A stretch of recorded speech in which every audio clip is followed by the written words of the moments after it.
धन्यवाद सर. आता आपल्या पुढच्या विद्यार्थिनी आहे मित्र निसा.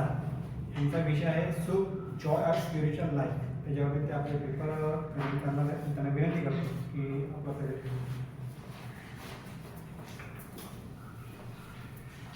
I paid my respects to the Buddha, to the Dhamma and the Sangha, and my teachers and my dear friends. The title of this research paper is Sukha, Joy of Spiritual Life. Happiness is a positive and pleasant emotion ranging from contentment to intense joy. Moments of happiness may be triggered by positive life experiences or thoughts, but sometimes it may arise from no obvious cause. Happiness is always mistaken as an achievement of things, wants and desires. Generally, a person thinks, if I become rich, I will be happy. If I get a particular job, or if I marry, or if I get an iPhone, etc., I will be happy. But if we think deeply, we come to know that the moment my desire is fulfilled, my mind starts craving for something else. Yacha nityam tam dukkham, yam dukkham tadanata. Meaning, we are unable to maintain things that make us happy and feel helpless when they change, and that leads to suffering.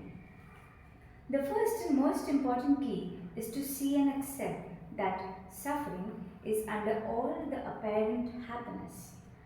What is real happiness? Let's discuss by Lord Buddha's perspective.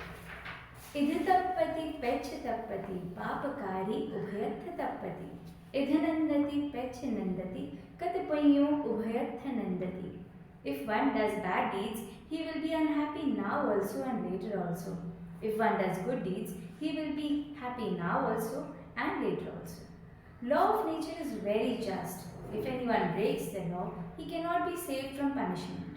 If we generate anger, instantly we become unhappy and restless. If we purify our mind and generate love, compassion, then we become instantly happy. Sabba papasya akaranam, kusalasya upasampada, sachita pariyodapanam, etam buddhana sasanam. Abstain from evil deeds, perform wholesome action, purify your mind.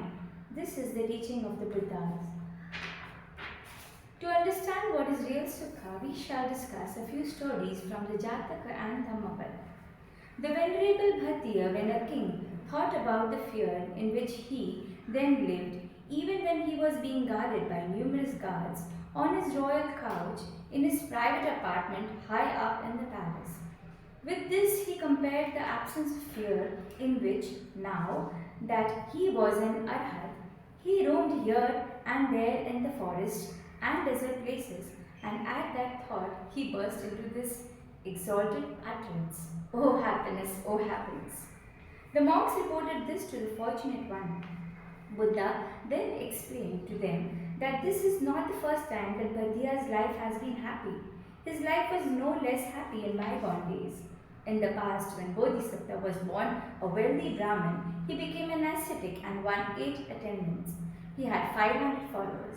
The oldest disciple one day on longing came to see the master. He paid the respects to the Buddha and then he lay down by the side of his master on a mat. At that point appeared the king. Though he was aware of the king's presence, the oldest disciple forbore to rise, but still lay there, uttering this exalted utterance, "Oh happiness, oh happiness." This pleased, the king asked about this behavior. "Sire," said the Bodhisattva, "this ascetic was a king as you are. He is thinking how in the old days, when he was a layman and lived in regal pomp with many men to guard him, he never knew such happiness as now. It is the happiness of the monk's life and the happiness that absorption brings. Yanchayena rakhanti, yochayena rakhanti, Save Raja Sukham Seti Kamesu Anapekhavati." He who others do not guard, also he who does not guard others, lives easily king, not having desire for sensual pleasures. Unattached to wealth and power, happiness increases. Once when Buddha saw that his relatives who lived on both sides of Rohini river were about to fight, stopping them, Buddha said, For the sake of some water, which is of little value, you should not destroy your lives.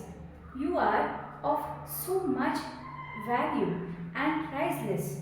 You live hating your enemies, but I have no one to hate. You are ailing with moral defilements, but I am free from them. You are striving to have sensual pleasures, but I do not strive for them. Then Buddha spoke these verses. Susukham vata jivama, verinesu averino, verinesu manussesu, vihram averino.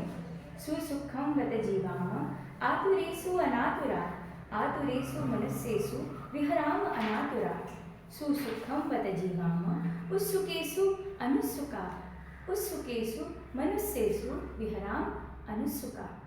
At the end of the discourse, many people attend Sutta fruition. Once Buddha saw the hand of Mara in his failure to get alms. Later, the Mara taunted the Buddha that he must be feeling pangs of hunger.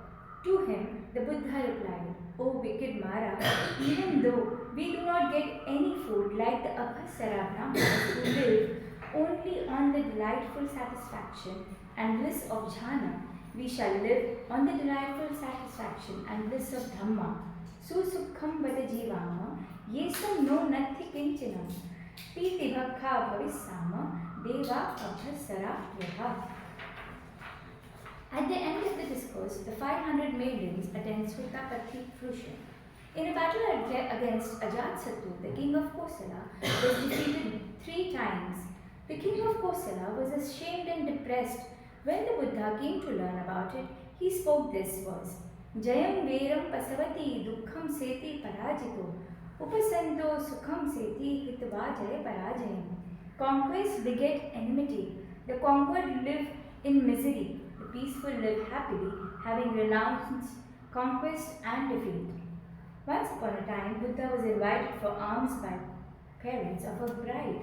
Seeing that the time was ripe for both the bride and groom to attend Sutta fruition, by his supernormal power, the Buddha willed that the bride would not be visible to the groom. When the groom could not see the bride, his love and respect for the Buddha increased. Then the Buddha spoke this verse. Natti raga samo aggi, natti dosa samo kali, natti khanda sama dukkha, natti santi param sukham. There is no fire like passion. There is no evil like hatred. There is no ill like khandas. There is no bliss that surpasses the perfect peace that is Nibbana. At the end, both the bride and the groom attend Sutta fruition. One day, Buddha saw in his vision that a poor man staying in an Arabic village would attend Sutta fruition. So he went there. It so happened that the Buddha lost his ox on that the man lost his ox on that day. It was too late when he returned. Buddha asked the donors to offer food to him. After he ate food, Buddha gave his discourse. On hearing the remarks of the bhikkhus while returning, Buddha said that he knew that the man was in a fitting condition to take in the Dhamma, but if he was feeling very hungry, the pangs of hunger might have prevented him from taking in the Dhamma fully. Then the Buddha spoke this verse. Jigacha parama yoga, sankhara parama dukha, etam nyatva yatha bhutam, nibbanam paramam sukham. One day, King Pasenadi of Kosala went to Jetwan monastery after having his full morning meal. So while listening to the Buddha's discourse, he felt very sleepy. Seeing him nodding, the Buddha advised him to take little less rice every day, decreased to 1/16 part of the original amount. The king did as he was told and found that he felt much lighter and enjoyed much better health. When he told the Buddha about this, the Buddha said this verse, Arogya parama labha santutti paramam dhanam visasa sapa paramam nyati nibbanam paramam sukham. Health is the greatest gift, contentment is the greatest wealth, a trusted friend is the best relative, Nibban is the greatest bliss. Conclusion. In this quest to break this unending change of existences, the Buddha found by means of his personal experience that suffering arises because of craving.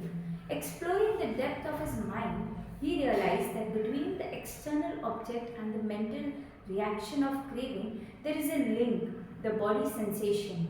Phassa pachaya vedana, vedana pachaya tanha. Dependent on contact, sensation arises. Dependent on sensation, craving arises. Whenever we encounter an object through five physical senses or the mind, a sensation arises, and based on the sensation, craving arises. If the sensation is pleasant, we crave to prolong it. If it is unpleasant, we crave to get rid of it. Therefore, the immediate cause of the arising of craving and of suffering is not something outside, but rather the sensation that occur within us. Vedana is the meeting ground, the crossroads where mind and body interact. By objectively observing this process, we develop equanimity towards change. We no longer crave for pleasant sensations, nor have aversion to unpleasant sensations. The Buddha called this wisdom sampajanya, the constant thorough understanding of impermanence. By vipassana, one learns to develop the continuity of this understanding. The practice results in a calm, balanced mind in the midst of all ups and downs of life and leads to liberation from attachment, craving, and suffering. This path is a true art of living that enables one to live a wholesome, happy life. A follower of the Buddha with concentration, awareness, and constant thorough understanding of impermanence knows with wisdom the sensations, their arising, their cessation, and the path leading to their end. A meditator who has reached the end of sensation is free from craving, fully liberated. An Arhat, Pacheka Buddha, and Sammasambuddha experience the bliss of Nibbana and exclaim as Sukha, O happiness, O happiness. Nibbanam Paramam Sukham. Thank you.